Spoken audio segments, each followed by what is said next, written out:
ઉદાયન રાજાનો દીપાળ. ઉદાયન રાજા શુભ ઉદયમાં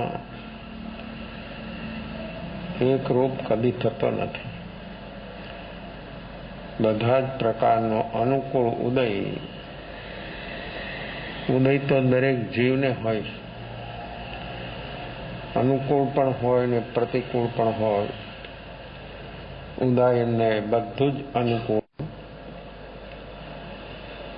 કેવું પુણ્ય બેલેન્સમાં બોલતું હોય ત્યારે જીવને શારીરિક, માનસિક, વ્યવહારિક, આર્થિક અને પરમાર્થ આ પાંચ ચીજ તો હોય, પણ પરમાર્થનું જ્યારે એને લક્ષ્ય બને અને પરમાર્થને અનુરૂપ જ્યારે એને નિમિત્ત મળે ત્યારે એનું પુણ્ય કંઈક વિશિષ્ટ પ્રકારનું હોય. અને વિશિષ્ટ પ્રકારનું પુણ્ય જીવને ક્યારે બને?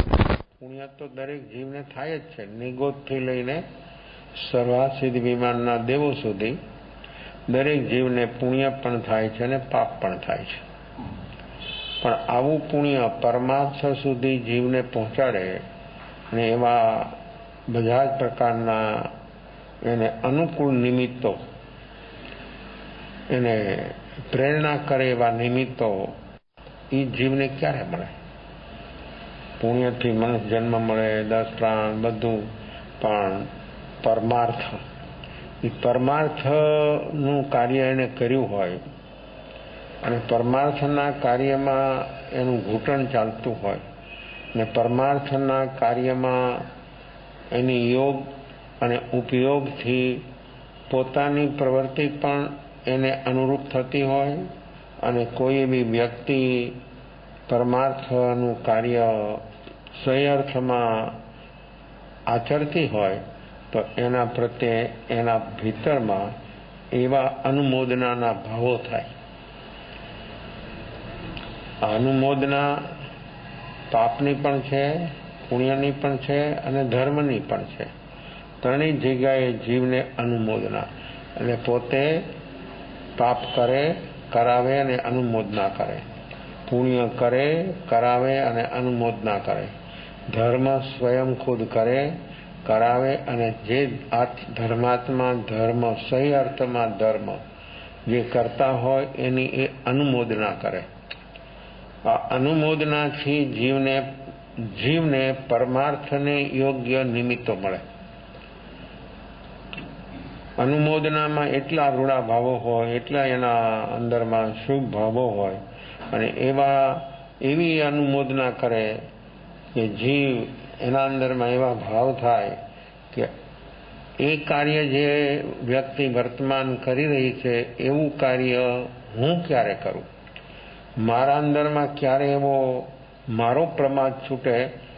અનુકૂળતા પ્રતિકૂળતાથી નથી થતું એ પ્રશ્ન જ નહીં લાવતા કોઈ દિવસ કે હું કરી શકું નહીં, અનુકૂળતા નથી ને પ્રતિકૂળતા છે ને સંયોગ નથી ને એ વાત બધી જ પ્રમાદ, આ પ્રમાદથી જ આ પ્રમાદ છે ને એ બધા આ પ્રશ્નના જવાબ આપે છે કે શું થાય કે શરીરની અનુકૂળતા નથી એટલે ધર્મ, શરીરની પ્રતિકૂળતા હોય છે, અસાતા હોય ન હોય એમ નહીં, પણ એ અસાતા તને તારા શુદ્ધ પ્રણતિમાં રૂકાવટ કરનાર નથી.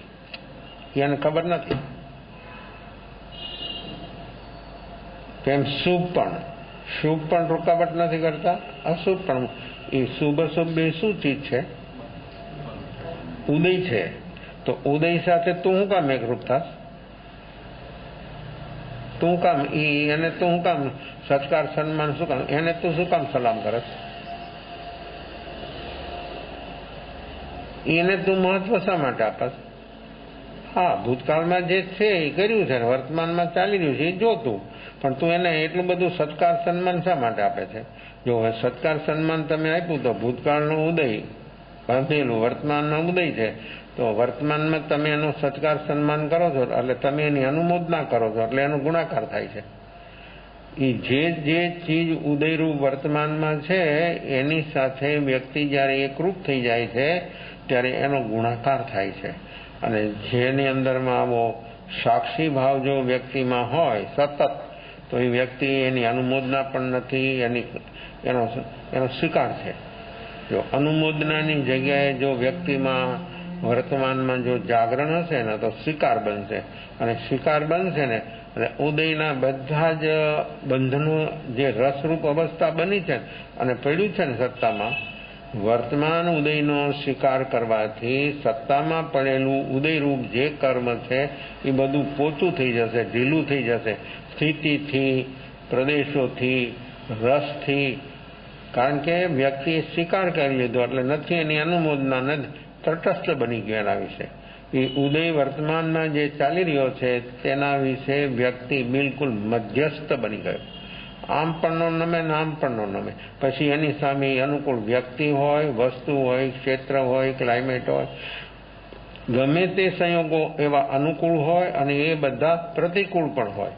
ઇન કે શરીર પણ અસાતારૂપ હોય શરીરમાં, પણ જ્યારે વ્યક્તિની અંદરમાં આવું જાગરણ સાક્ષી ભાવ હોય તો એ વ્યક્તિનો વર્તમાન ઉદયનો સ્વીકાર થઈ ગયો. એ સ્વીકાર થયો એટલે કર્મની અંદરમાં એટલો બધો બદલાવ થઈ જાય છે સ્વીકાર માત્રથી. અને સ્વીકાર એટલે શબ્દ બોલી દીધો એટલે સ્વીકાર થઈ ગયા એમ પાછા નહીં સમજતા. કારણ કે આ મન છે ને એ મન આપણે ઠગે છે, મન આપણે 100% છેતરે છે. મને સ્વીકાર છે ને, પણ તને તો ફીલ કેમ થાય સારે? તને વર્તમાન અવસ્થા જો સ્વીકાર થઈ ગયો તો ફીલ થાય નહીં. સ્વીકાર એનું નામ કે વર્તમાન જે ઘટના છે તને ફીલ ન થાય. એટલે કેટલું કામ થયું? ક્યારેય નથી કર્યું, જન્મમાં એ કામ શરૂ થઈ ગયું, અને એ કામ પોતાનું શરૂ થઈ ગયું. ઉદયયોગ સંયોગથી એનો સ્વીકાર જેવો વ્યક્તિની અંદરમાં બની જાય, ખાલી સ્વીકાર. પણ એ સ્વીકાર એ કોના બળથી થાય? સ્વીકાર ક્યારે થાય? કે જીવની અંદરમાં એવું જાગરણ સાક્ષી ભાવ એ ક્વોલિટીનું તેજ, ઉદય તેજ છે તો એનાથી વધારે તેજ જાગરણ સાક્ષી ભાવ જો વ્યક્તિમાં હોય તો સ્વીકાર થઈ જાય. સ્વીકાર થઈ ગયો ને એટલે ઉદય એટલે યોગ છે ને એ બધા એનાથી ખસી ગયા. ઉદય જે છે એ યોગના બળ ઉપર કૂદે છે, એના પર ઉદયનું સ્ટેજ છે યોગ. કર્મના ઉદયનું સ્ટેજ છે યોગ. કોઈ નાટક કરવું હોય તો સ્ટેજ જોઈએ ને. આ સંસાર છે ને એ આખો રંગમંચ છે, અને એના પર આ બધા જીવો જે છે એ શું કરે છે? એક એક પાત્ર છે. અને બધું આ સંસાર એક નાટક જ છે. પણ આપણને કોઈ દી લાગ્યું? કેમ નથી લાગતું? તો નાટકનું પાત્ર કોઈ પણ ખલ પાત્ર હોય, સારું પાત્ર હોય, કોઈ ભર્તુહરી હોય, કોઈ સૈનિક રાજા હોય, ઘણા પાત્રો હોય, તો એ જે પાત્ર વ્યક્તિ ભજવે એ વ્યક્તિ એમ સમજે, એ એમ માને કે હું આ છું. કેમ? એ જ બોલતો હોય ને, સ્ટેજ ઉપર બોલતો હોય, બધા જોતા હોય, અને એવું પાત્ર હોય માણસ જોઈને આમ રડવા માંડી જાય. ઓલાને શું હોય? જે પાત્ર વ્યક્તિ અદા કરે છે એને શું હોય? કેમ કેમ એને કઈ ન થાય? એને નક્કી છે હું આ નથી. એમ સ્વીકાર થાય ત્યારે નક્કી થઈ જાય કે હું ઉદય નથી, હું તો ચેતન નાયક સ્વરૂપ ભગવાન છું. આ બધો ફેંસલો એ ઘરે આખા સંસારનો નાટક જે ચાલી રહ્યું છે એનો એ સાક્ષી બની ગયો. તો વ્યક્તિ, ઘણા માણસો સિરિયલ જોવામાં સમય પાસ કરે છે, પણ એ સાક્ષી ભાવથી કોઈ જોવે? સિરિયલ જોવે છે, બધા જોવે, અને ઘણી ચાલે છે. આપણી ભીતરમાં તો જોવાનો કોઈ અવકાશ નથી, કારણ કે અહીંયા અવલોકન બંધ થઈ ગયું એમ કહે તો ચાલે. અને બહારમાં ચર્મચક્ષુથી માણસ સિરિયલ જોયા કરે છે, અને પોતાના બેડરૂમમાં સેટ હોય એટલે હુતા જોવે.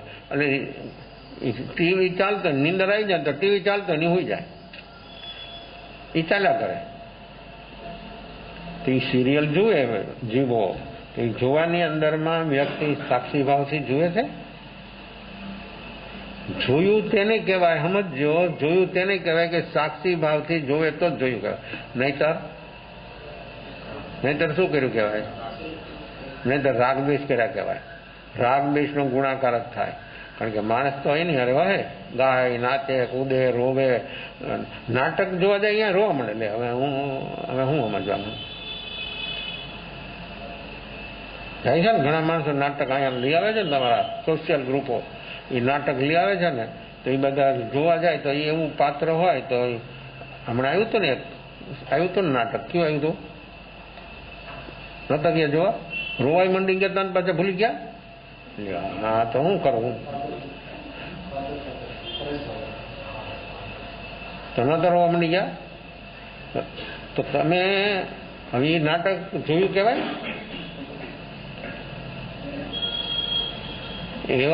એવા પ્રેક્ષક ભાવથી જોવે, એવા સાક્ષી ભાવથી જોવે તો એને બોધ થઈ જાય અંદરમાં. અને એ ઉઠે ને ત્યારે કેટલો કર્મથી હળવો થઈ જાય.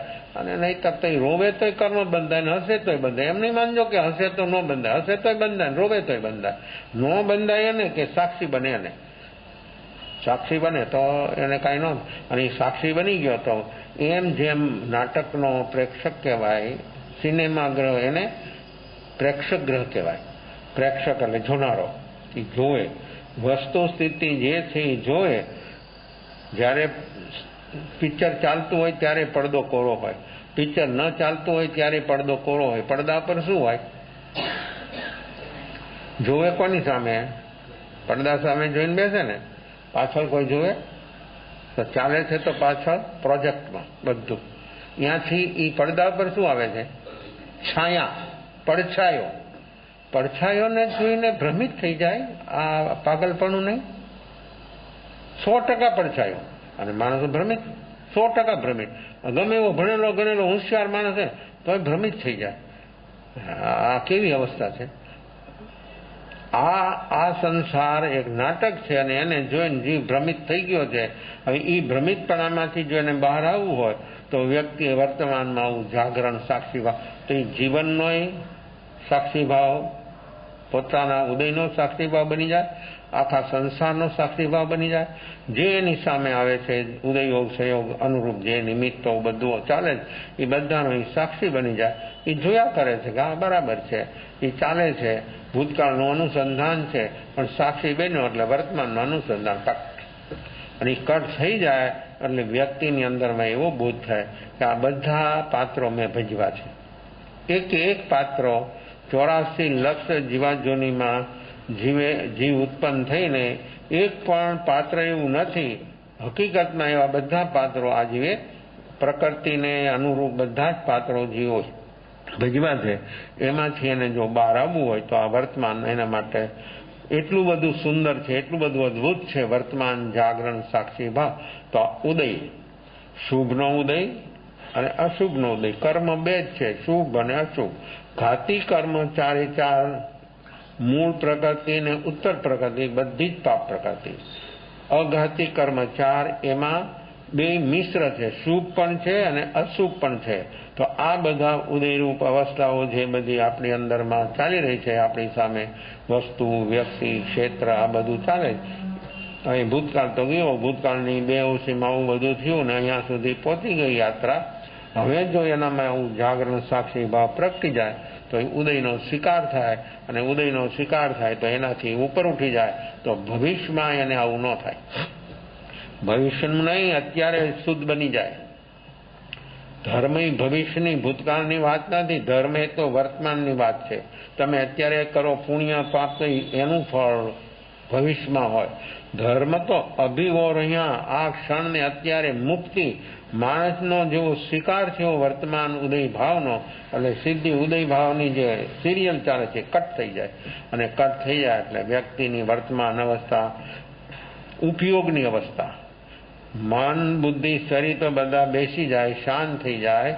એને ચાર્જર કરનાર તત્વ બધું ખલાસ થઈ ગયું, બંધ થઈ ગયું. એટલે એ તો સ્ટોપ થઈ જાય અને એ ત્રણેય શુભ બની જાય. જ્યારે ઉપયોગ જાગી ગયો એટલે એ વ્યક્તિની વર્તમાન અવસ્થા કેટલી ને કેવી અદ્ભુત બની જાય, કેટલી અપૂર્વ બની જાય. અને એ વ્યક્તિ એ ઉપયોગ દ્વારા શિકાર થઈ ગયો એટલે ભૂતકાળ આખો છેદ થઈ ગયો અને ભાવિમાં હવે એ ભગવાન બની જવાનો. ભૂતકાળનો છેદ થઈ ગયો, ભાવિમાં એ ભગવાન બની જાય. આવી છે વર્તમાન સ્વીકાર ભાવની સાધના. પણ સ્વીકાર થઈ શકે એનાથી, અને એ જ કરી શકે વર્તમાન અવસ્થાનો સ્વીકાર. શુભ અશુભ જે છે તેનો સ્વીકાર થાય એટલે વ્યક્તિ એની અંદરમાં વચ્ચે હોવા છતાં કોઈ વસ્તુ એને લેપાય નહીં, એને અડે નહીં, અને એ વ્યક્તિ ભાવિમાં ભગવાન બની જાય એ નક્કી. એટલે ભાવિમાં કેટલી ક્ષણોમાં, કેટલી મિનિટોમાં એ બની જાય. જો એની એવી ને એવી જેમ ઉદયની સિરિયલ ચાલે છે એમ જો એની આ સિરિયલ ચાલે, સ્વીકાર ભાવની સિરિયલ ચાલે, એનું એવું જાગરણ સાક્ષી ભાવ બલવાન હોય તો એ ઉદય ભાવ સ્વીકારની સિરિયલ એ ક્યુ બની ગઈ.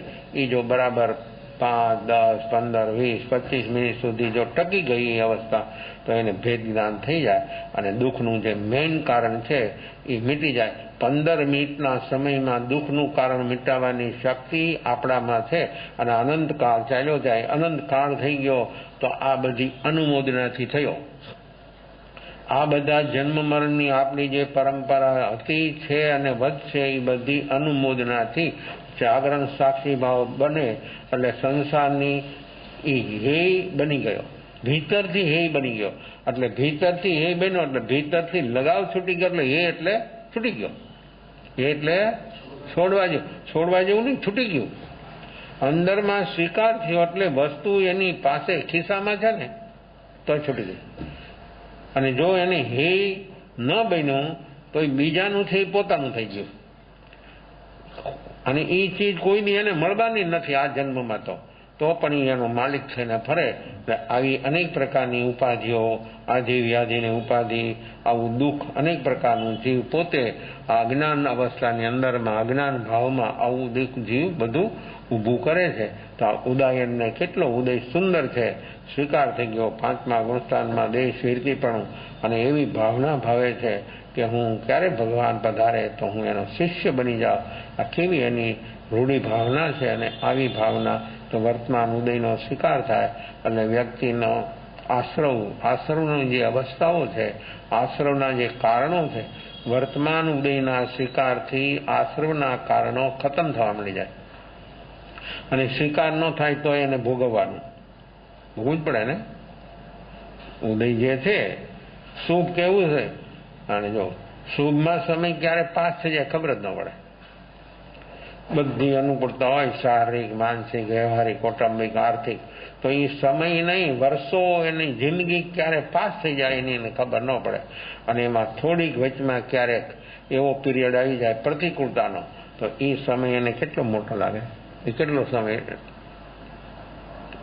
એને એમ લાગે કે સમય વધતો જાય. તો તારા એક માટે વધે છે. જો સમય તો તારી સાથે બીજી વ્યક્તિ એને અનુકૂળ હોય, એનો સમય ઈ જ છે, તારો સમય ઈ જ છે.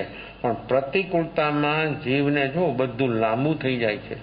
આ ભવો પણ બધા લાંબા, જન્મ પણ લાંબો લાગે, અને અનુકૂળતા તેને જન્મ ટૂંકો લાગે કે જલ્દી આ જન્મ પૂરો થઈ ગયો, હજી તો મારે જીવવું છે. પણ અહીં તો હવે સમય તો દુઃખની અંદરમાં, પ્રતિકૂળતાની અંદરમાં સમય લાંબો થઈ જાય છે, પણ અનુકૂળતામાં જીવને સમય ટૂંકો થઈ જાય છે. સમય છે એમ જાગરણ સાક્ષી ભાવ પ્રગટે એટલે સમસ્ત ઉદય ભાવ ખતમ થઈ જાય. શુભ હોય કે અશુભ, બધાથી એ ઉપર ઉઠી જાય. આવી કાર્યવાહી છે વર્તમાન આપણી સ્વીકારની. તો આવો સ્વીકાર જે જીવો કરી શક્યા એ જલ્દીમાં જલ્દી અનુમોદનામાંથી બહાર આવી ગયા. અહીં તો અશુભની નહીં, શુભની પણ નહીં. અહીં તો સ્વરૂપની જ અનુમોદના થાય. સ્વીકાર થાય એટલે સ્વરૂપની અનુમોદના થાય. અશુભની અનુમોદનામાં પાપ થાય, શુભની અનુમોદનામાં પુણ્ય થાય. પણ આ તો સ્વરૂપની અનુમોદના થાય એટલે નિજરા થાય, મુક્ત થઈ જાય. વ્યક્તિની અંદરમાં શુભાશુભ ભાવથી વ્યક્તિ બહાર આવી જાય. આ કામ છે આપણું, અને આ કામ થાય વર્તમાનમાં. જો વ્યક્તિ વર્તમાનમાં આવું જાગરણ સાક્ષી ભાવ સાથે જો જીવી શકે તો આ બધું કામ શક્ય સંભવિત બની શકે. પણ જ્યાં સુધી વ્યક્તિમાં આવું જાગરણ સાક્ષી ભાવ ન પ્રગટે ત્યાં સુધી બધું રૂટીન, આદત, માન્યતા પ્રમાણે બધું ચાલવાનું, જીવન પૂરું થઈ જવાનું. મળ્યું શું કે કાંઈ ખબર નહીં, જીવો શું કાંઈ ખબર નહીં. શું કહેવું એને? આટલું 100 વર્ષ તું જીવો, શું મળ્યું તો કાંઈ ખબર નથી. અને નક્કી જ છે કે બેહોશીમાં જીવો એટલે ખબર ન થઈ. હોશપૂર્વક 25 મિનિટ જીવે તો ખબર થઈ જાય અને એને ઉપલબ્ધિ થઈ જાય. તો આવું બેહોશીપૂર્વકના જીવન અનંત પાસ થઈ ગયા, કંઈ ન મળ્યું અને ન મળી શકે. હોશપૂર્વક આટલું ટૂંકું જીવે તો પણ વ્યક્તિની અંદરમાં કેવી ઉપલબ્ધિ થાય છે એ વાત અહીંયા ઉદયન રાજા સમ્યક એટલે સ્વમત, સ્વમત અને પરમત. સ્વમત એટલે આત્મમત. આત્મા શું છે એ છે સ્વમત. પરમત એટલે આત્મા સિવાયની જે વાત છે એ પરમત. તો આ સ્વમત અને પરમત બેનો એ જ્ઞાતા છે. જો ગ્રસ્ત ધર્મમાં રહીને વ્યક્તિ કેટલી ઊંચાઈ સુધી પહોંચી શક્યો છે. હતો ને પુણ્યો શ્રાવક, જો કેવી એની અવસ્થા હતી. આ તો રાજા હતો, 363 નગરનો માલિક હતો, તો પણ એની એવી અવસ્થા હતી. ને અહીંયા પુણ્યો શ્રાવક, એની પાસે તો ખાલી કાંઈ નહીં, 12 દોકડા રોજ કમાય, રોજ ફિનિશ. એક દોકડો વધારવાનો નહીં, કાલની ચિંતા નહીં, કોઈ ફિકર નહીં કે બીમાર થઈ જાય ત્યારે હવે મેડિક્લેમ તો લીધો નથી તો શું કરશું. અહીં તો બચ્ચા જન્મે મેડિક્લેમ. અને જો કારણ કે બધો અસાતાનો ઉદય હારે લઈને જ આવે છે બધા, એટલે એને પોતાની વર્તમાન અવસ્થા પર ભરોસો જ નથી. આ પુણ્યાશ્રાવ કે મેડિક્લેમ લીધો નહોતો, એનો મેડિક્લેમ તો મહાવીરે ઉતાર્યો હતો. અને તમારો તો ફેમિલી ડોક્ટર ઈ કે હું બીજી છું, નહીં આવી શકું. તો કે મરી જાવ, તો કે મરી જા. અને રાતે તમે વિઝિટમાં બોલાવો તો ડોક્ટર આવે કેમ? તમારો ફેમિલી ડોક્ટર ફોન કરો તો જવાબ કદાચ આપે, પણ એ કે મને તમે કેટલો ડિસ્ટર્બ કરો નિંદરમાં. જો અને પુણ્યા શ્રાવકનું કોણે કર્યું બધું? મેડિક્લેમ નહીં, અને સિક્કો મારી દીધો કે તું એક અવતારી શ્રાવક છો, તને કાંઈ ન થાય, જા, તને કાંઈ ન બને. અને તારી એવી આંતર અવસ્થા છે કે તને કોઈની જરૂરત ન પડે, કારણ કે એને સામેથી વસ્તુ આવતી હતી તો કે મને જરૂર નથી ભાઈ, આ ઉપાધિ મારે ન જોઈએ, એ તારા પાસે રાખ ઉપાધિ બધી. તો આવો પુણ્યો શ્રાવક જે રોજ 12 જ દોકડા કમાય છતાં એને કોઈની ચિંતા નહીં, કોઈની ફિકર નહીં, કાંઈ લેવા નહીં દેવા નહીં, એ કેવું નિશ્ચિત જીવન અને કેવો એનો વર્તમાન સાક્ષી ભાવ છે કે આવી મગજનું રાજ્ય મળવા સામે સુધી વાત પહોંચી ગઈ. છતાં એ વ્યક્તિની અંદર જો અનંતાનુબંધીના લોભથી ઉપર ઉઠો એ વ્યક્તિ રહી શકે. આ બધા ન રહી શકે, આ બધાની આવી અવસ્થા ન બને. એટલે જીરણ શેઠ ને પૂરણ શેઠ નું પણ છે ને. હવે જીરણ શેઠ કેવા હતા, એની ભાવના કેવી હતી. પૂરણ શેઠ પાસે સંપત્તિનો પાન નહોતો તો 12.5 કરોડ સોનૈયા, એને સોનૈયા મળ્યા ને ઓલાને 71 થઈ ગયા. એ આત્મા જીરણ શેઠ 71 થઈ ગયા અને આને જન્મ વધી ગયા. એટલે જો સંપત્તિ મળી તો જન્મ વધી ગયા, અને સંપત્તિ ન મળી તો જન્મ ખતમ થઈ ગયા. આ બધું ગણિત કેવું છે? તો આ પુણ્યો શ્રાવક કેવો, આ ઉદયન રાજા, અહીંયા જીરણ શેઠ ને પૂરણ શેઠ, આ 10 શ્રાવકો ભગવાન મહાવીરના એક ઉદાહરણો કેવા છે. અને એ જીવો કેવું એનો વર્તમાનમાં સ્વીકાર ભાવ થયો, અને એ સ્વીકાર ભાવની અંદરમાં જીવતા એ જીવોની અંદરમાં કેવી આરાધના અને કેવી એની વર્તમાન પ્રણતિ બની, અને એ પ્રણતિની અંદરમાં દરેક જીવો પ્રત્યેના કેવા ભાવો. અને આવો સ્વભાવરૂપ ધર્મ ટચ થયો તો પણ બધા જીવો પ્રત્યેની એવી મૈત્રી બની કે બધા જીવો કેમ સુખ શાંતિ પ્રાપ્ત કરે. આનું નામ છે અનુમોદના. આવી અનુમોદના કરે, વર્તમાનમાં સ્વીકાર મારીએ તો આવું કામ એનું થાય. તો આ ઉદયન રાજા સ્વમત અને પરમત. સ્વમત એટલે આત્માને જેને ઓળખો, આત્માને જેને અનુભવ્યો. પરમત એટલે આત્માને નહીં અનુભવનારા, આત્માને નહીં માનનારા જીવો એ પરમત. એ પરમતના જે જીવો છે એ જીવો જ્યાં સુધી સ્વભાવરૂપ આત્મા જે એનું સ્વરૂપ છે એને ન સમજે, ન ઓળખે, ત્યાં સુધી કદી પણ એમાંથી એ બહાર આવી ન શકે.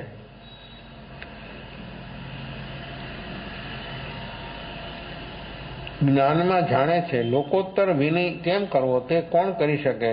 વિનયનું ફળ શું તે સમજાવે છે. વિનય શું? આવો લોકોત્તર આત્મા, લોકોત્તર ધર્મ પામેલો આત્મા હોય એનામાં જ લોકોત્તર વિનય હોય. લોકોત્તર વિનય લોકોત્તર આત્મામાં જ હોય. અરિહંત ભગવાને કઈ રીતે સાધના કરી અને ઘાતી કર્મથી મુક્ત થયા, તેવું જ ઉપદેશ આપે છે, જે વિધિએ અમે મોહને નાશ કર્યો છે તે વિધિએ તમે પણ પુરુષાર્થ કરો તો તમારા મોહનો અને ઘાતી કર્મનો નાશ થાય. જ્ઞાની પણ એમ આપણને કહે છે કે અમે જે પુરુષાર્થ કર્યો, અમે જે કાર્ય કર્યું એ તમે કરો તો તમને પણ આ કર્મથી તમે પણ ઉપર ઉઠી જાઓ. આપણે ખાલી જાગરણ સાક્ષી ભાવ તેજ બને એટલે આ બધું અંદરમાં છે ને એ બધું સાફ થવા માંડી જાય. કામ આ છે, સતત જાગરણ સાક્ષી ભાવમાં જીવે ટકવું પડે. તેવો પુરુષાર્થ કરો તો તમારો મોહ અને તમારા ઘનઘાતી કર્મો નાશ થશે. અર્હંત દેવ પૂજનીય છે, કેવળ જ્ઞાન કેવળ દર્શન છે. ઇન્દ્રોથી પણ તે પૂજનિક છે, ત્રિલોક પૂજ્ય કહેવાય. જ્યારે કેવળ જ્ઞાન કેવળ દર્શન પ્રાપ્ત થાય એ સામાન્ય મુનિ હોય અને કેવળ જ્ઞાન થાય તો પણ એ ત્રિલોક પૂજ્ય બની જાય.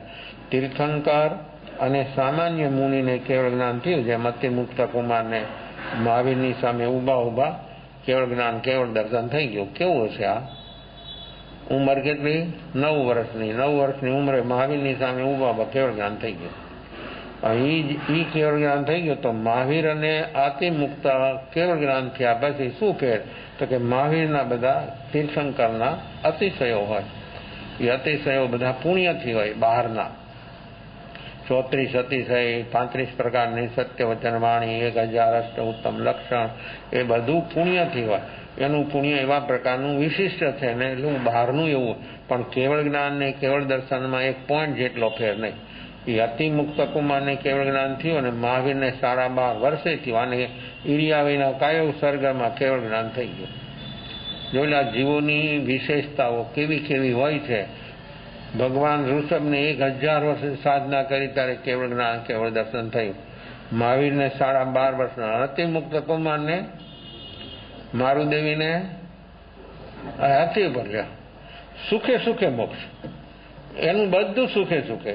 ઈશ્વાકો કુળની મહાન વ્યક્તિ અને એ પરિવારમાં જેટલા જીવો આવ્યા, મારુદેવી માતા 65,000 પેઢી જોઈ. એ 65,000 પેઢીમાં જેટલા જીવો આવ્યા ને એ બધા મોક્ષના મોતી. આખા 14 રાજલોક ક્ષેત્રમાંથી ચૂની અહીંયા કેમ જાણી આવ્યા હોય બધા ભેગા થયા. બધા જીવો મોક્ષ ગામે, કોઈ 2, 5 ભાવ 10 ભાવ. ભગવાન મહાવીરના આત્માનો પણ 3જો ભાવ અહીંયા મર્જંત કુમાર અને એ 27 તીર્થંકર બની. તો આ ઈશ્વાકો કુળ અને આ મારુદેવી માતા હાથી ઉપર બેઠા સુખે સુખે મોક્ષ. અનંત 24માં આવી ઘટના ઘટી નથી ને હવે ક્યારે ઘટી ખબર નથી. મારુદેવી માતાની જે ઘટના છે એ અનંત 24માં નથી ઘટી એવી ઘટના. તો કેવી રીતે એની મુક્તિ થઈ ગઈ? તેવા ભાવથી મુક્તિ થઈ ગઈ.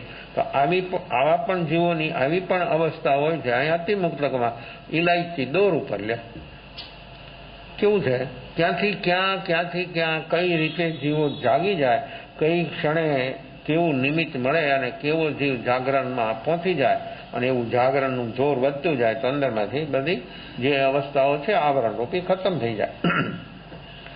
ઇન્દ્રો દેવોથી ત્રિલોક પૂજ્ય છે. 34 અતિશયના ધારક, 35 પ્રકારની સત્યવચન વાણીના ધારક, 18 દોષ રહિત.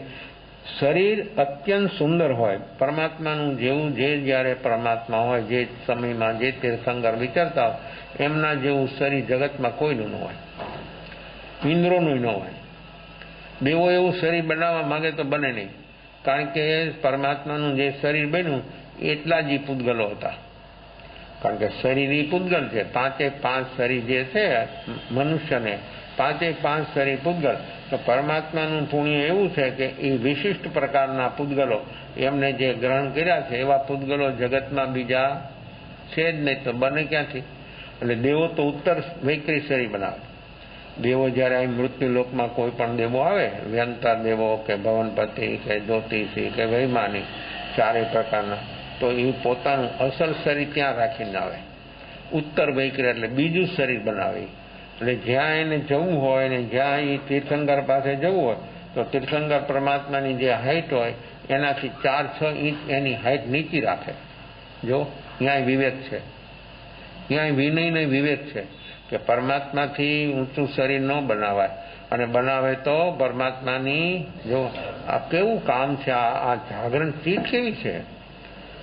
અને એ જ જીવ બચી શકે. અવિનય અસાધના ભક્તિ અપરાધમાંથી જેની અંદરમાં આવું જાગરણ સતત વર્તતું હોય એ જ વ્યક્તિ અવિનય અસાધના ભક્તિ અપરાધથી બચી શકે. અને બચી અપરાધ આવા અવિનય અસાધના ભક્તિ અપરાધથી બચે તો જલ્દી સમ્યક દર્શન થઈ જાય. કારણ કે આ બધી વસ્તુ અવિનય અસાધના ભક્તિ અપરાધ છે એ મિથ્યાત્વની પુષ્ટિ કરનાર છે, એ મિથ્યાત્વને વધારનાર તત્વો છે. એ જીવની અંદરમાં અવિનય અસાધના ભક્તિ અપરાધ એ ભાવ મીટી જાય તો પણ જીવ જલ્દીમાં જલ્દી બોધિની તરફ ચાલે ને જલ્દી અને બોધિ સમ્યક દર્શન પ્રાપ્ત થઈ જાય. કારણ કે જે રૂકાવટ કરનાર તત્વ છે એમાંથી વ્યક્તિ બહાર આવી ગઈ. તો આ ઉત્તર વૈક્રય શરીર કરીને દરેક દેવો આવે તો ભગવાનનું જે શરીર હોય એમની હાઈટ એનાથી 4-6 ઇંચ નીચું રાખે અને એ બનાવવા માંગે ભગવાન જેવું શરીર તો કોઈથી ન બની શકે. તો આવું એનું શરીર હોય. શરીર અત્યંત સુંદર છે. દિવ્ય ધ્વનિ વડે ઉપદેશ આપે, કેવળ જ્ઞાન વડે લોકાલોકને જાણે, કામ ક્રોધાદિ નાશ કર્યા છે. આમાં કેટલા વિશેષણો પૂદગલ આશ્રિત છે. એટલે આ શરીરની જે વાત છે એ બધી પૂદગલ આશ્રિત છે. એટલે એ બધું પુણ્યથી મળે છે. 1000 અષ્ટોત્તમ લક્ષણ, 34 અતિશય, 35 પ્રકારની સત્ય વચન વાણી, એ બધું પુણ્યથી મળે. પણ આત્માના જે 12 ગુણ પ્રગટ્યા એ કાંઈ પુણ્યથી ન મળે. એ શાનાથી મળે? આત્મા હરિયન પરમાત્માના 12 ગુણ છે ને, એ 12 ગુણ જે પ્રગટ થયા એ પુણ્યથી ન મળે. એ ઘાતી કર્મ ખતમ થયા ત્યારે બન્યા. જેમ સિદ્ધ ભગવાન છે તો એમાં એને 3 ગુણો છે, એટલે કર્મ ખતમ થઈ ગયા. તો કર્મ ખતમ થાય ત્યારે ગુણ પ્રગટે. અને અતિશયો જે છે બહારના એ બધા જીવને પુણ્યથી મળે. શરીર સુંદર હોય, હાઈટ વાઇટ લાઇટ એટલું સુંદર હોય તો એ બધું જીવને પુણ્યથી મળે. ત્યારે આત્મા સમ્યક દર્શન સમ્યક જ્ઞાન એ પુણ્યથી ન મળે, એ વર્તમાનના પુરુષાર્થથી મળે. જેની અંદરમાં આવું જાગરણ સાક્ષી ભાવ તેજ હોય તો જરૂર એની અંદરમાં પ્રગતિ અટી જાય. તો શ્રદ્ધા ગુણની નિર્મલ પર્યાય બહાર આવે અનુભવમાં. બસ અનુભવ થાય પર્યાયથી વિભાવ કે સ્વભાવ. આ વિભાવ પર્યાય, શરીર વિભાવ પર્યાય અને અંદરમાંથી શ્રદ્ધા ગુણની પર્યાય બહાર આવી, જેને આપણે સંકિત કહીએ છીએ કે શ્રદ્ધા ગુણની નિર્મલ પર્યાય છે. તો એ ક્યારે પ્રગટે? તો કે જીવનો પુરુષાર્થ બને, જીવ એમાંથી ઉપસમ સયોપસમ રૂપ અવસ્થા બને, એટલે કે એનામાં એવું જાગરણ પ્રગટે ત્યારે કામ થાય. તો પરમાત્માના જે અતિશયો છે એ બહારના જે બધા છે એ પુણ્ય આશ્રિત છે, અને જે ગુણ પ્રગટ્યા એ કર્મના ક્ષયથી પ્રગટ્યા. તો પંચ પરમેષ્ટિમાં જે ગુણ છે અર્યંતના 12 એ પુણ્યથી નથી, કર્મ ક્ષય થવાથી. સિદ્ધ ભગવાનના એ 8 કર્મ ક્ષય થઈ ગયા, એટલે 8 ગુણ. હવે 8 ગુણ એ તો બહારથી આપણે સ્થૂળ દ્રષ્ટિથી કહીએ, બાકી આત્મામાં ગુણ તો અનંત છે. પણ એ 8 કર્મ ક્ષય થયા એટલે 8 ગુણ મેઇન, પણ બીજા અનંત ગુણો પ્રગટ્યા. આચાર્યના 36, તો એ 36 ગુણ છે એમાં મિશ્ર છે બે. એમાં આત્માના પણ છે અને સાથે શરીરના પણ છે અને બહારના વ્યવહારના પણ છે. જે શ્રદ્ધા જ્ઞાન સુખ શક્તિ જે છે એ આત્માના ગુણો છે, અને બાકીના બધા 5 મહાવ્રત 5 સમિતિ 3 ગુપ્તિ એ બધા વ્યવહારથી છે. તો વ્યવહારથી આ બધા વ્રતો બધા વ્યવહારથી છે. વ્રતનું ધારણ કરવું દેશવીરતી કે સર્વવીરતી એ વ્યવહાર ધર્મ છે. દાનશીલ તપ ભાવ એ વ્યવહાર ધર્મ છે. જ્ઞાન દર્શન ચારિત્ર એ સ્વભાવ ધર્મ છે, તે નિશ્ચય ધર્મ છે. તો વ્યવહાર ધર્મ સાધન છે અને નિશ્ચય ધર્મ સાધ્ય છે. વ્યવહારથી નિશ્ચય સુધી પણ નિશ્ચયને અનુરૂપ વ્યવહાર હોવો જોઈએ, તો તે વ્યવહાર સહી કહેવાય. વાત કરે નિશ્ચયની અને વ્યવહાર હોય બિલકુલ વ્યવહારાભાસ, જે કોઈ દી સેટ જ ન થાય ક્યાંય કોઈ હાલતમાં, તો એવા વ્યવહારથી સ્વભાવરૂપ ધર્મ સુધી કોઈ દી પહોંચી શકાય.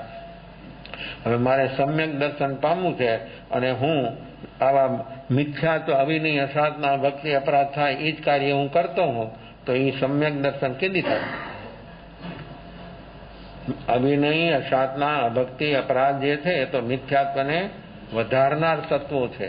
તો એટલે આપણો વ્યવહાર આવો હોય અને આપણે કરીએ વાત સમ્યક દર્શનની, એ 3 કાળમાં મેળ ખાય વર્તમાનમાં એની જે દિનચર્યા છે, એની યોગનું પ્રવર્તન છે, એમાં અવિનય સાધના ભક્તિ અપરાધ કદમ કદમ ઉપર છે. તો એ વ્યક્તિને સમ્યક દર્શન કેમ? તો અવિનય સાધના ભક્તિ છે એ તો મિથ્યાત્વને વધારનાર તત્વો છે, જેનાથી મિથ્યાત્વ બધે.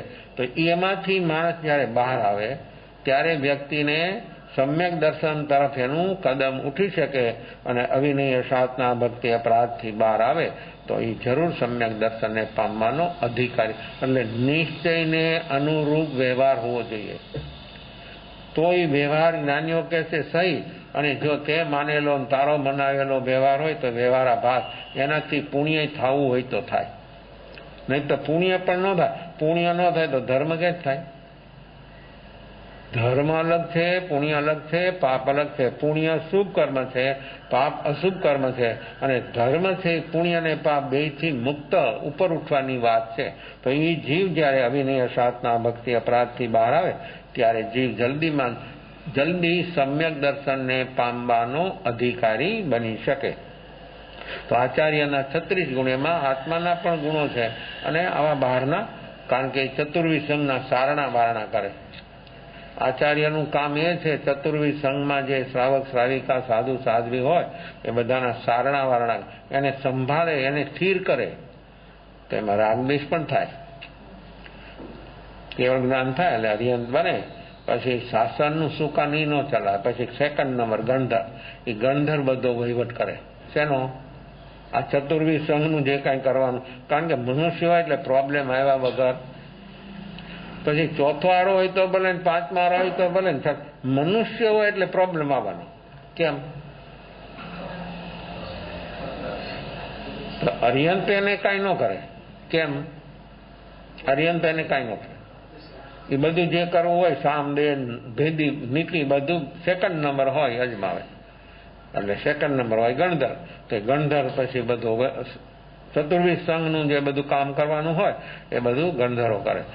કેવળ જ્ઞાન થયા પછી બહારની કોઈ પણ પ્રવૃત્તિ કોઈ પણ રીતે હોય જ નહીં. એને કેમ ન થાય? કેમ ન કરે? એ તો બધું જાણે છે ને. આચાર્ય હોય કે ગણધર હોય, એ કેવળ જ્ઞાન જેટલી તો સામર્થ્ય નથી હજી. 4 જ્ઞાન 14 પૂર્વ હોય તો પણ એને શ્રુત કેવળી કહેવાય. એને ઉપયોગ લગાવવો પડે. એ પ્રશ્ન પૂછે કોઈ સાધુ સાધ્વી કે સાવ થાય ત્યારે એને ઉપયોગ લગાવવો પડે, ત્યારે એ જાણી શકે. ત્યારે તીર્થંકર તો કેવળ જ્ઞાન થયો એટલે તો ઉપયોગ એનો સતત વર્તે, જેને ઉપયોગ લગાવવો જ ન, એ ન કહેતોય જાણતા હોય છતાંય કેમ ન બોલે? એની સાથે રહે 24 કલાક અને એનામાં કાંઈક ગલતી થતી ન બોલે. કેમ? કેવું કામ છે આ? કેવળ જ્ઞાન થયા પછી તો 1-2 જીવ નહીં, લોકાલોકમાં સમસ્ત જીવો છે એની બધી જ અવસ્થાઓ અંદરની સૂક્ષ્મમાં સૂક્ષ્મ એને એની ખબર ન હોય ને, વ્યક્તિને પોતાને પોતાની ખબર ન હોય ને, એનાથી અનેક ગણી નહીં, બધી જ ખબર એને હોય. કોને? જ્ઞાની નહીં, કેવળ જ્ઞાની નહીં. તો પણ એ એક શબ્દ ન બોલે એને. કેમ? પૂર્ણ રાગ દ્વેષથી મુક્ત થઈ ગયા છે એટલે એને કોઈ બોલવા પણ, હા એ પૂછે તો બોલે, એ ન પૂછે ને હારે રે જિંદગી ભર તો ન બોલે, કારણ કે એને બોલવાનું છે જ ને, અંદરમાં વિવરતા જ નથી કે આ કરે છે, આમ છે, કેમ થશે? એ બરાબર જ છે. કેમ? એની વર્તમાન અવસ્થા એવી છે એટલે એમ જ છે. એની અવસ્થા બદલશે એટલે બદલી જશે. એની આંતર અવસ્થા એ પ્રકારની બેહોશીપૂર્વકની ચાલે છે એટલે એમ છે, કારણ કે એના કારણને જાણે. ત્યારે ઓલો કાર્ય મિટાવવા માંગે, આનાથી કાંઈ કામ પતે નહીં. એટલે જે 2nd નંબર હોય એટલે કે આચાર્યની ઘણી જવાબદારીઓ છે. ચતુર્વિધ સંઘને સંભાળવું, એનું બધું કાર્ય કરવું. તો આચાર્યના 36 ગુણ તો એની અંદરમાં બહારથી પણ છે અને જ્ઞાન સમ્યક દર્શન હોય તો. લોકો આચાર્ય પદ આપે એમાં કાંઈ ન હોય. લોકો આચાર્ય પદ આપે અને વર્તમાનમાં જે લોકો આચાર્ય પદ આપે, લોકોની વર્તમાન અવસ્થા કેવી છે? એમાં તો પક્ષાપક્ષી થાય ને એમાં તો કેટલું કેટલું ચાલે છે. આચાર્ય પદ માટે તો શું ન થાય ખાના ખરાબી, એ જ પ્રશ્ન છે. હા, ખૂન સુધી પહોંચી જાય. આમાં ક્યાં આચાર્ય પદ રહ્યું?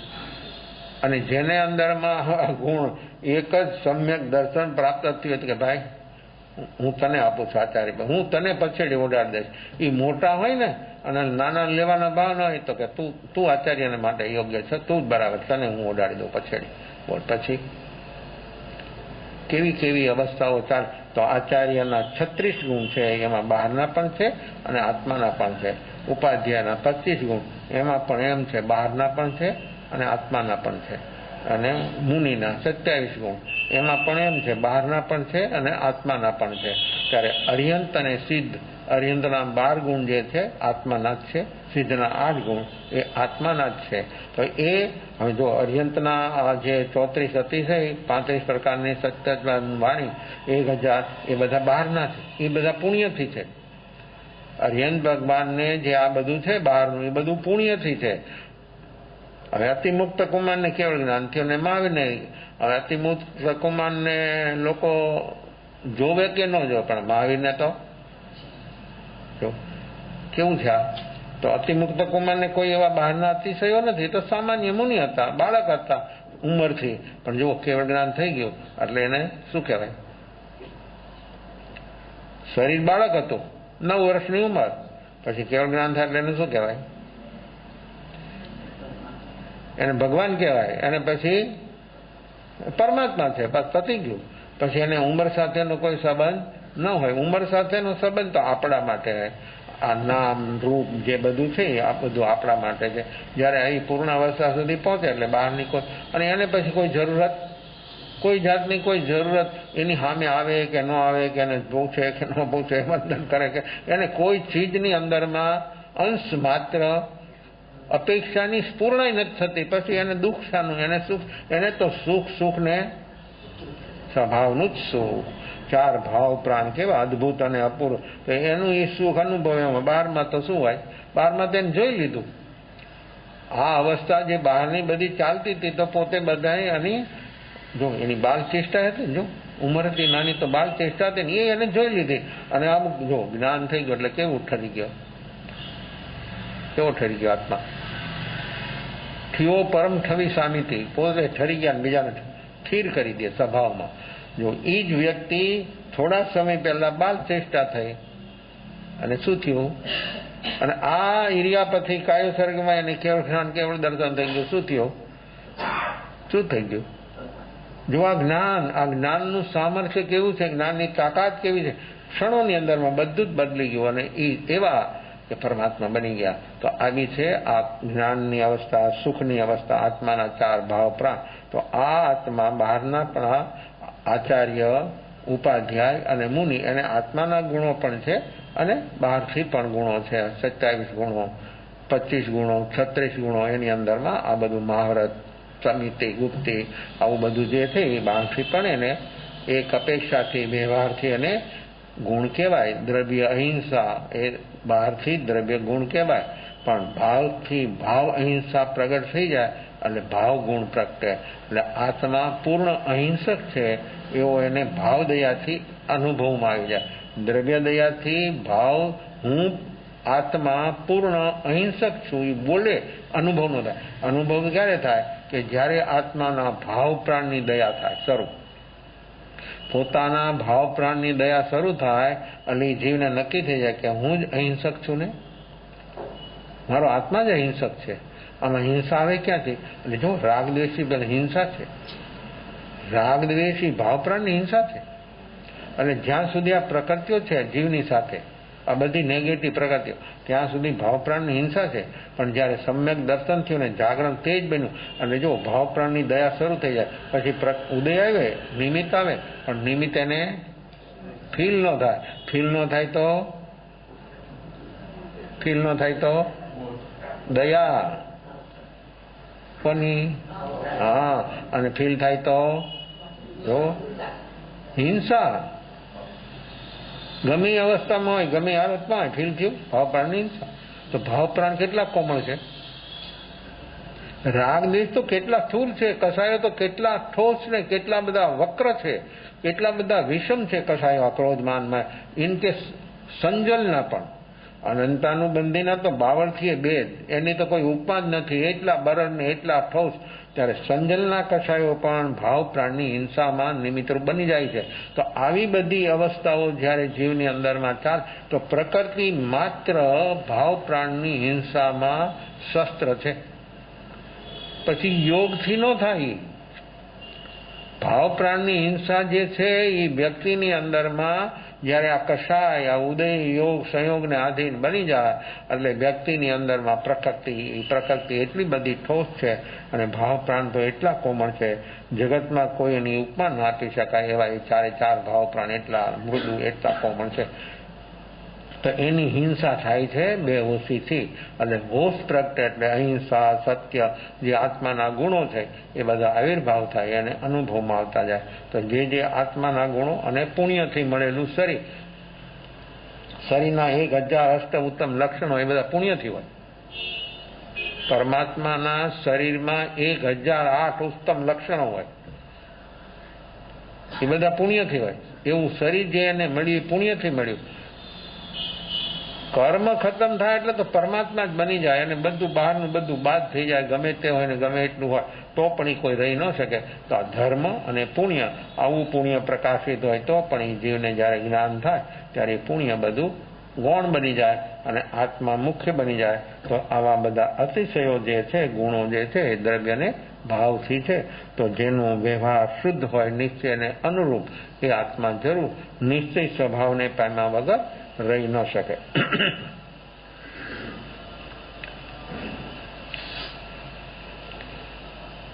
કેટલાક વિશેષણો પૂતગલ આશ્રિત છે અને કેટલાક વિશેષણો જીવ આશ્રિત છે.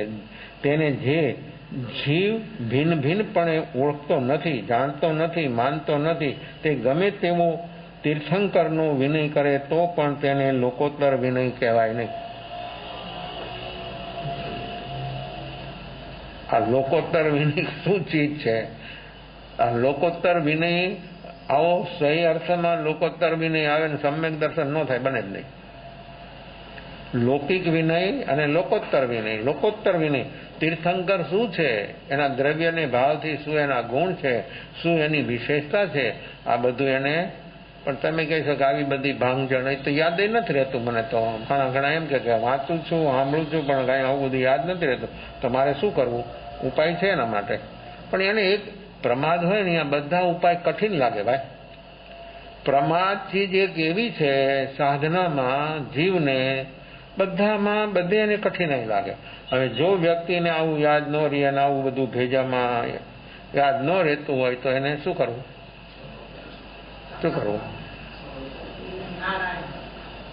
સમર્પણ. કેવું સમર્પણ? આવું સમર્પણ બની જાય તો શું થાય? સીધી દર્શન મુહની પરતો ખોલવા મળી જાય. આ સમર્પણ જીવની અંદરમાં થઈ જાય, અંદરમાં સમગ્રપણે, સમગ્રતાથી, તો સીધી ડાયરેક્ટ. આજ્ઞા તો એવું કેમિકલ છે કે અંદરમાં રહેલી સીધી દર્શન મોહની જે પ્રકૃતિઓ છે એને છીન ભીન કરે, એને જ ઉડાવે. આજ્ઞા આર પાર ઉતરી જાય. આત્માના અસંખ્યાત પ્રદેશની અંદરમાં આજ્ઞાનું પ્રેરમણ થવું પડે. માત્ર શાબ્દિક નહીં, માત્ર પ્રવૃત્તિરૂપ નહીં, માત્ર વ્યવહાર રૂપ નહીં. એ આજ્ઞા આત્માના અસંખ્યાત પ્રદેશોમાં એનું પરિણમન થઈ જવું જોઈએ. અને એ જયારે પરિણમન થાય ત્યારે અંદરમાં પ્રદેશે પ્રદેશે રહેલું આ દર્શન મોહ છે ને નીકળી જાય. એને કંઈક એને નહીં કંઈ કરો, એને શું કરવાનું? એને ખાલી સમર્પણ. આવું એ હવે કેમ કઠિન લાગે છે? આ વાંચવું, યાદ રાખવું સારી વાત છે એ તો, પણ પાછું એ જો વ્યક્તિમાં લક્ષણો હોય, સ્વરૂપનું લક્ષણ હોય તો એ બૌદ્ધિક જ્ઞાન છે ને, બૌદ્ધિક સમજ છે ને, એનાથી એનો ઈગો વધવા મળે ભાઈ. આમાં ક્યાં બચવું? એટલે આજ્ઞા એવી એક શ્રેષ્ઠ છે, પણ આજ્ઞાનું પરિણમન એના પ્રદેશે પ્રદેશે થઈ જવું જોઈએ, ત્યારે એ આજ્ઞા ધર્મ બને. એટલે તો શાસ્ત્રકારે કીધું છે કે આણા એ ધમ્મો, આણા એ તવ. આજ્ઞા એ ધર્મ અને આજ્ઞા એ તવ. ક્યારે? આ શબ્દની ગહરાઈ કેટલી છે, આ શબ્દની વિશેષતાઓ કેટલી છે. આજ્ઞા એ ધર્મ. એ આજ્ઞા એ ધર્મ અને આજ્ઞા પ્રમાણે યોગ અને ઉપયોગથી સમગ્રપણે, સમગ્રતાથી જીવ જ્યારે આજ્ઞાને ઉઠાવવા માટે, પાળવા માટે એ આજ્ઞાને અનુરૂપ વ્યક્તિ જ્યારે બની જાય ત્યારે એ વ્યક્તિને જલ્દીમાં જલ્દી સમ્યક દર્શન થાય. જલ્દીમાં જલ્દી એટલે એ એને એમ કાલ નહીં, અત્યારે આ ક્ષણે. પણ આજ્ઞાનું પરિમાણ અસંખ્યાત પ્રદેશમાં થવું ઘટે. એ આજ્ઞા એ ધર્મ, આજ્ઞા એ તપ. એવી આજ્ઞા સ્વીકારે તો વ્યક્તિ જરૂર આ બોધિ, કારણ કે આ તો બધું ઘણું છે, ભેદ અને પ્રભેદમાં જાય ને તો બહુ શ્રુતિ હોય ને, બહુ શ્રુત એ થાકી જાય છે. બહુ શ્રુત હોય એ થાકી જાય. શાસ્ત્રના ભેદ અને પ્રભેદ એટલા છે, અને 4 અનુયોગ, ગણિતાનુયોગ, દ્રવ્યાનુયોગ, ધર્મકથાનુયોગ, ચરણ કર્ણાનુયોગ, એક યોગમાં વ્યક્તિને રસ ને રુચિ બને. અત્યારના આપણી પાસે રહેલા લિમિટેડ શાસ્ત્રો તો 100 વર્ષ નહીં, 1000 વર્ષની જિંદગી હોય તો ઓછી પડે. એટલી ચીજો અત્યારે આટલું છે. કેટલું? એક બૂમ જેટલું, તો પણ એટલું. અત્યારે 14 પૂર્વાય તો ઇન્દ્રબુદ્ધિ ગૌતમને એક સાથે 14 પૂર્વનું જ્ઞાન કેમ થઈ ગયું ભાઈ? શું કર્યું એને? મહામિથ્યાત્વી હતા. મિથ્યાત્વી નહીં, મહામિથ્યાત્વી. યજ્ઞ વેદી ઉપરથી ઉઠીને ગયા હતા એ મહાવીરને હરાવી દેવા માટે. કેટલો યુગો હતો, સુપર. શું થયું? શું થયું? જો કેવું ઉદાહરણ છે આ. પૂર્વ 14ની લબ્ધિનું ઉદાહરણ પણ તે બોલીએ છે ને આપણે. પણ આપણે તો બોલીએ છીએ, આપણે કદી પણ હવે એને શું સાધના કરી? જન્મ ક્યાં પરિવારમાં હતો એનો? બ્રાહ્મણ હતા. જન્મથી જ યજ્ઞાદિ કરવા અને કરાવવા એ ચાલતું તેમનું. છતાં કેટલો સમય લાગ્યો? કેમ? 4 જ્ઞાન, સાહિક સંગીત, 4 જ્ઞાન, 14 પૂર્વ આમ કેમ થઈ ગયું? તો આ ચટ્ટાન કેવી છે? આ પ્રકૃતિઓની ચટ્ટાનો કેવી છે? એ બધી આપણામાં છે. હવે એ ચટ્ટાનમાંથી માણસ ક્યારે બહાર આવતો? આજ્ઞા એ ધર્મ.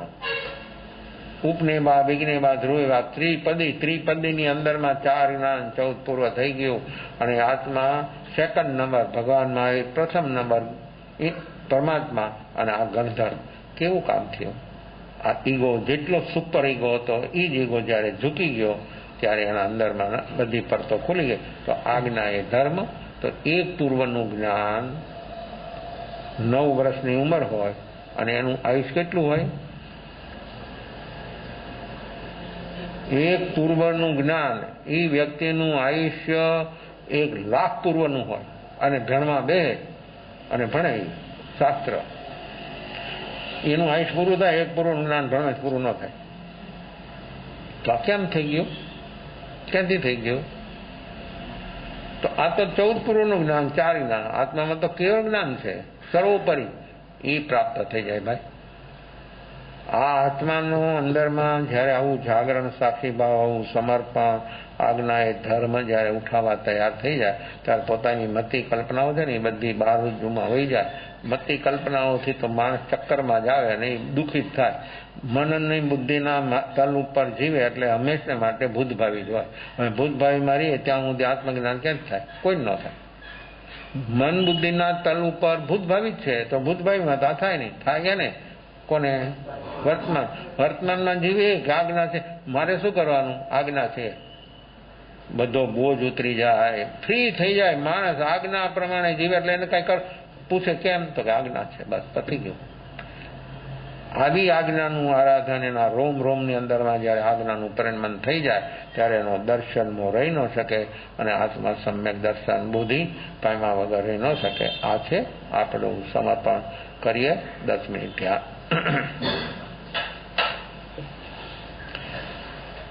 आँख बंद, मोढ़ू बंद, कमर और गर्दन से टटार बैठना, शरीर और मन स्वस्थ बना देना, मन